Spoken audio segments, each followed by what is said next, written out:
My name is Alina Mercer. I am a 39-year-old intellectual property attorney based in Cambridge, Massachusetts. At 4:12 p.m. on a Saturday I should not have attended. I sat in the fourth row of the First Unitarian Church and watched my former best friend raise a crystal flute of champagne, turn toward me, and laugh. Everyone followed. I smiled back. Then her groom stood up, turned pale, and asked if the prenup she had sent him the night before was her idea or mine. She froze. He did not. He walked away. In that moment, I felt nothing.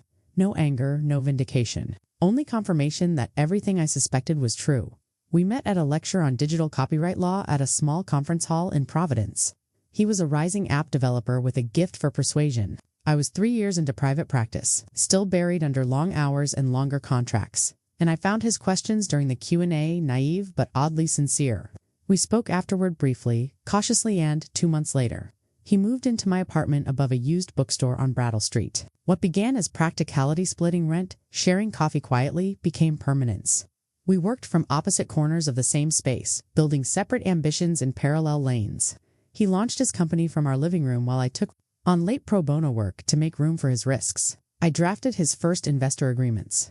I proofed pitch decks at midnight and negotiated early-stage licensing terms. When his seed round closed, we toasted with grocery store champagne in the backyard of the house we had just closed on, a pre-war colonial on Elmwood. Overgrown but dignified, with original beams and an attic studio he insisted would one day be his. The mortgage was in both our names, but the down payment had come from me specifically from a trust my godmother had left when she passed 2 years earlier. She was my mother's older sister, a trial lawyer who taught me to find silence in pressure and read people the way most read clauses. Her final letter to me had been blunt. Use this to build something that does not need approval to exist. I used it for him. We sanded floors together. I picked paint colors. He rebranded his startup from the attic. He began traveling often, first to New York, then Seattle, then farther. I stayed. I learned to stretch my hours to cover his absence. At first I made excuses for him to friends. Meetings ran late, launches were sensitive. He was building something big. He did not ask me to step back from my practice, but he never asked what I wanted either. His world became louder, faster, full of new names and non-disclosure clauses. Mine became quieter and smaller. By the time I was promoted to partner, I noticed he had stopped asking how cases resolved. He spoke to me less as a collaborator, more as an audience. When the house was featured in a local design magazine, his idea, his name in the caption, I saw the photo we had taken together over the hearth had been removed. He said it clashed with the palette. I did not respond. I did not argue. I simply took the frame from storage, wrapped it in linen, and placed it in my office at work. Next to the trust letter I no longer needed to reread. The shift was not dramatic. It was incremental, almost courteous in how it concealed itself. He began sleeping with his phone face down, something he once said irritated him about other people. At first I assumed it was for sleep. Hygiene it till I noticed that even during breakfast he would keep the device angled away, answering messages with a casual smile and a vague explanation about a team in another time zone. The passcode once, the same as our shared alarm system, changed. He did not mention it. I did not ask. One evening when I picked up his iPad to check the weather something, we both used it for Rye, found the Safari history wiped clean. Not empty, wiped. Even cached. Logins were gone. When I asked if he had updated the software, he nodded without looking up from his laptop and said, yes, they were reconfiguring everything to improve security. I nodded too. At the time, I had no reason not to believe him, but I began noticing a pattern in the answers he gave. Always plausible, always practical, always one layer too smooth. His business trips became more frequent but oddly vague, punctuated with unfamiliar names and unfamiliar companies. Yet lacking the urgency or stress he once carried before a major pitch. I offered to meet him for dinner when he was in Boston for a summit. He said it was closed door intentionally. He returned late that night with no luggage, only a dry cleaning bag with the same blazer he had left in. It smelled faintly of a floral detergent we had never used. I mentioned it in passing. He laughed and said the hotel must have mixed up the hangers. I did not laugh. I simply folded it and hung it next to mine. Friends, without meaning to, became mirrors. A colleague of his, someone I had always liked, mentioned a retreat in Napa that I had never heard of. She assumed I had attended to, said she had seen photos. Another friend over brunch joked that he and one of his co-founders were inseparable on Instagram lately. I did not have Instagram. I searched later that night. His account was private. I requested to follow him and waited. He never accepted. Days passed. When I finally mentioned it, he said he had not seen the notification, then changed the subject to whether I had paid the property tax bill yet. I told him I had.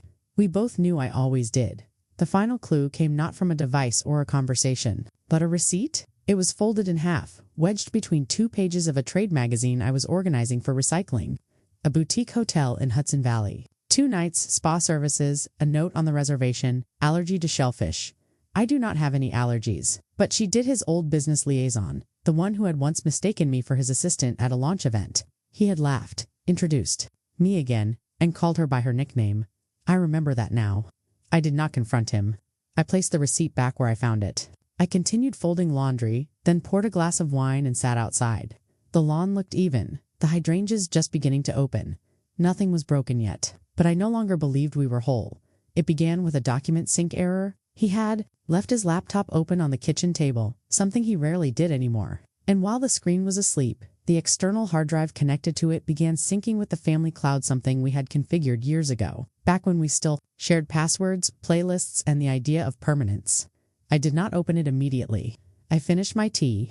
Then, without a plan, without even a sense of urgency, I opened my laptop and checked the shared folder we had all but forgotten existed. Inside were backups, PDFs, signed NDAs, cap tables from his company's last funding round. Most of it was boilerplate. But there was one folder buried in a directory labeled Archive greater than Merge, greater than Legal Review, greater than Drafts. Inside were scanned copies of wire transfers, timestamped late at night, routed through an entity I had never heard of. The transfers were small at first, $3,000 here, $4,500 there run, remarkable on their own. But over time the pattern became clear, a series of staged exits, slowly draining from a joint operations fund into a private trust I had not been informed of. The trust bore a name I recognized faintly, his mother's maiden name, now applied to a Wyoming shell. I printed 2 copies of everything and placed one in a flat file folder at my office, the other in a sealed envelope inside my car's tire compartment, not out of fear, out of protocol. This was no longer about heartbreak. It was about position. Over the next 2 weeks I watched. I did not confront, I documented. I reviewed our shared bank statements and discovered small purchases linked to accounts I had never accessed, event tickets, boutique clothing, encrypted messaging services billed as cloud tools.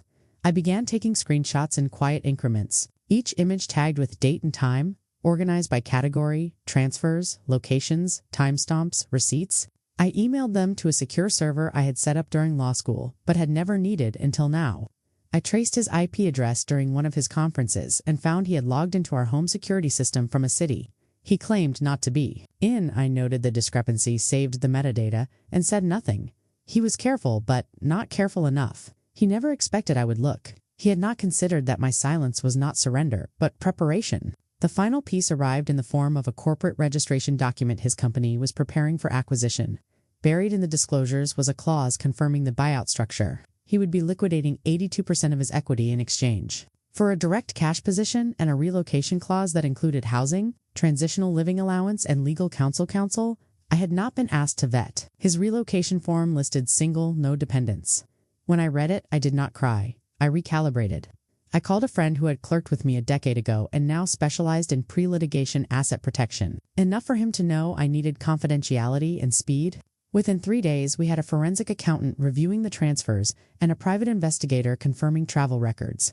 What had begun as a whisper of suspicion had become a structured inquiry backed by hard data and documented motive, and through all of it, I remained calm. I ironed his shirts. I laughed at his jokes over dinner. I let him believe the distance was working in his favor. He saw detachment. What he did not see was discipline. My power was not in what I said, it was in what I now knew. He had underestimated the one thing he had always claimed to admire in me, my precision. I was unaware because I had not left. I had accepted it. He mistook stillness for weakness. And that, more than any transaction or betrayal, was his foundational error. Because now, I was not mourning the loss of our life. I was auditing it. The trust had been dormant for years. Quiet, intentional, untouched since my godmother's passing. She had left it not just as a safety net, but as a structural warning. Never let your name be ornamental on paper you do not control. At the time, I was too young to understand the implications. Now, they were the spine of my strategy. The original trust had been structured with multiple tiers: personal protection, estate holding, and a contingent fund explicitly reserved for legal contingencies. I had never drawn from that account. I had never needed to. But on a Monday morning, before the office opened, I sat down with my family's trust advisor, a man who had worked beside my godmother for 15 years. Within days, he confirmed what I had begun to suspect. My husband had attempted to name me as a silent partner in several transactions without formal consent. Transactions that, if challenged, would suggest complicity in filings I had never seen. That was his first mistake. The second was underestimating the precision of my documentation. My next call was to a corporate litigator I had mentored years ago. Without ever raising her voice, I briefed her, cleanly, clinically, and without dramatics. She asked 3 questions. I answered them without hesitation. By the end of the hour, she had initiated the first phase of a shadow inquiry, nothing overt. Just subtle nudges into his company's pending acquisition and the associated marital exposure that would surface under due diligence. At the same time, I enlisted a financial forensic expert, one who specialized in tracing digital asset transfers disguised as operational overhead. I created a secure virtual vault, password protected and offline, where every file was duplicated and preserved. Legally, the timing was on my side. Massachusetts had recently updated its statutes regarding equitable distribution in cases involving fraud and hidden assets. More importantly, the trust my godmother had left was immunefully separate, never commingled, protected by language that no shared account or corporate veil could pierce. He had built his strategy assuming I would be blindsided, overwhelmed, reactive. Instead, I was methodical. He had changed passwords. I had changed trustees. He had rewritten his cap table. I had filed a silent lien on one of our jointly owned LLCs, locking it from sale without dual signatures. I moved in silence, but not invisibly. Every time he ran a financial simulation through his company's back-end server, it pinged a monitoring bot we had installed, legal, undetectable, and admissible. He was planning an exit. He thought he was one step ahead. He was already behind. Throughout it all, I kept my demeanor intact. At home, I was cordial but removed, polite but not present. I did not ask questions. I offered no commentary on his travel, his business, or his mood. I let him believe the narrative he had constructed was working, that I was either unaware or unwilling to act. What he did not realize was that my silence was now a legal posture. Everything he gave me, every vague answer, every deleted file, every redirected email, each one was admissible. Each one was a move. I no longer needed confirmation of betrayal. I had confirmation of exposure. I had the paperwork. I had the law. I had leverage. And most importantly, I had time. This was no longer about emotion. This was structure. Chess, not checkers. He had chosen deception. I had chosen documentation. And in the space between those choices, I built something far stronger than retaliation. I built my position.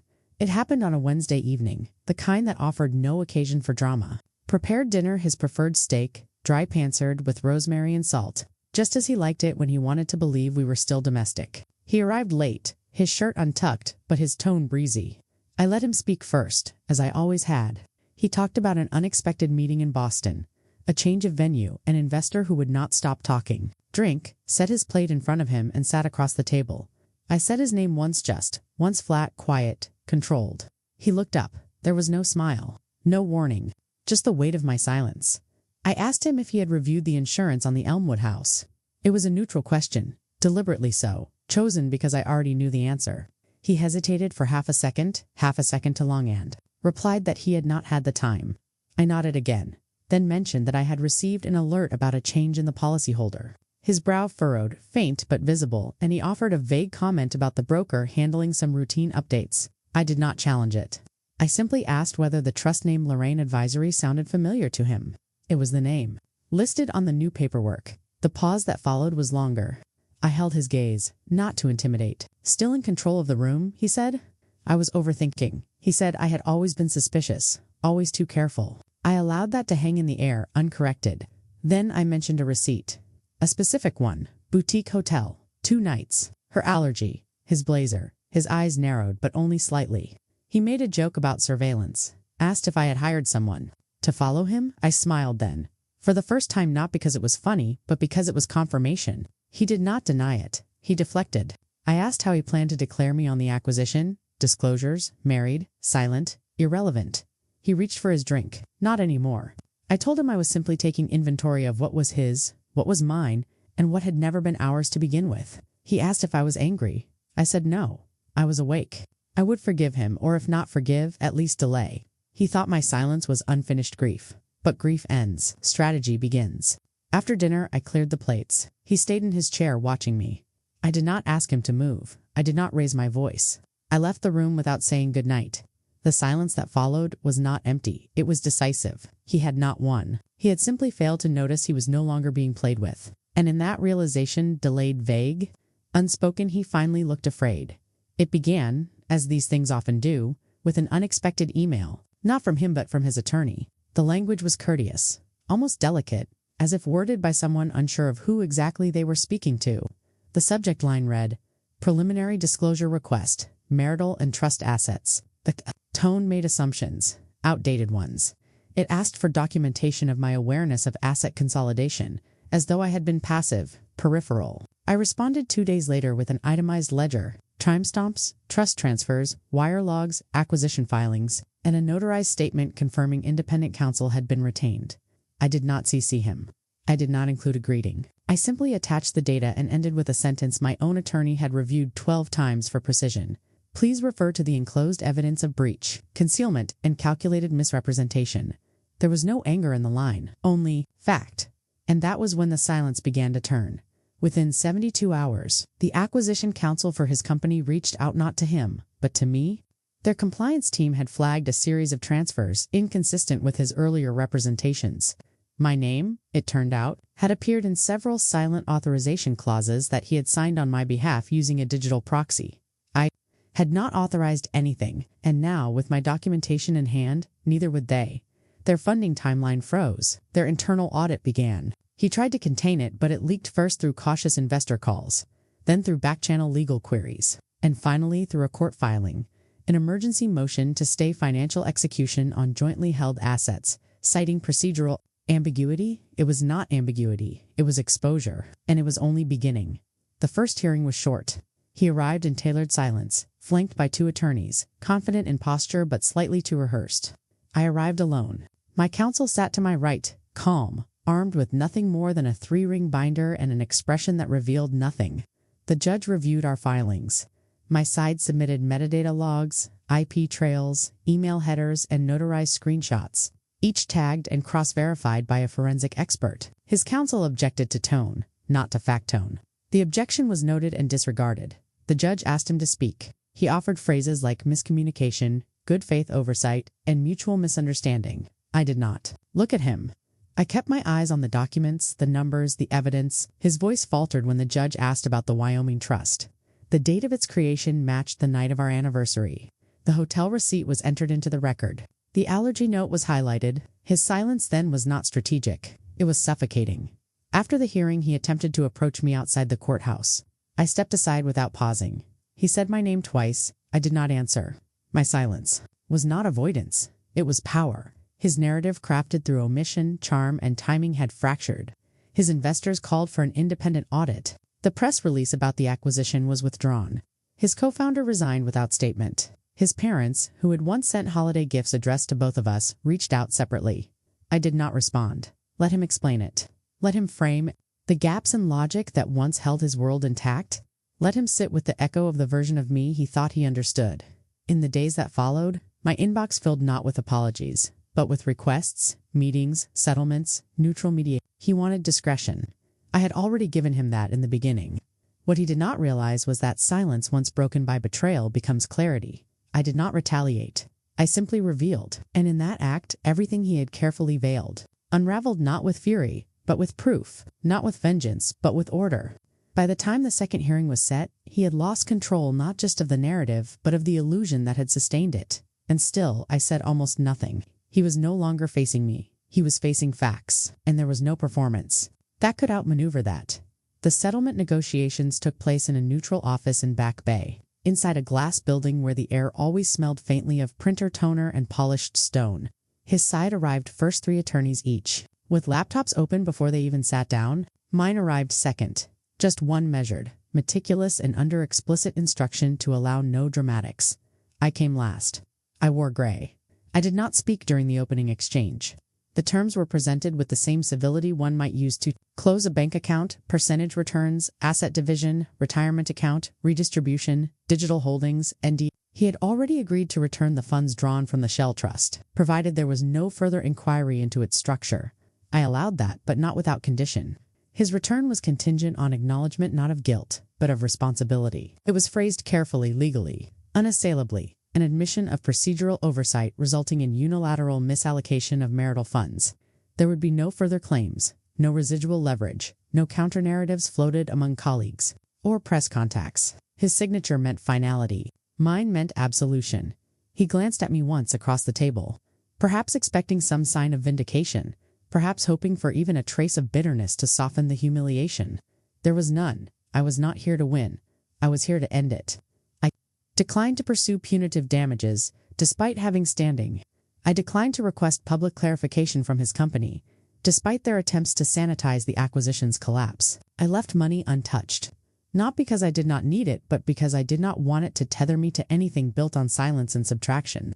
The trust my godmother left remained intact, untouched in its original form, a sealed document held. In quiet defiance of everything he believed made me vulnerable. The NDA was signed without comment. He had tried to include language limiting what I could say to mutual friends. I had that clause struck. My silence would remain mine to choose, not his to demand.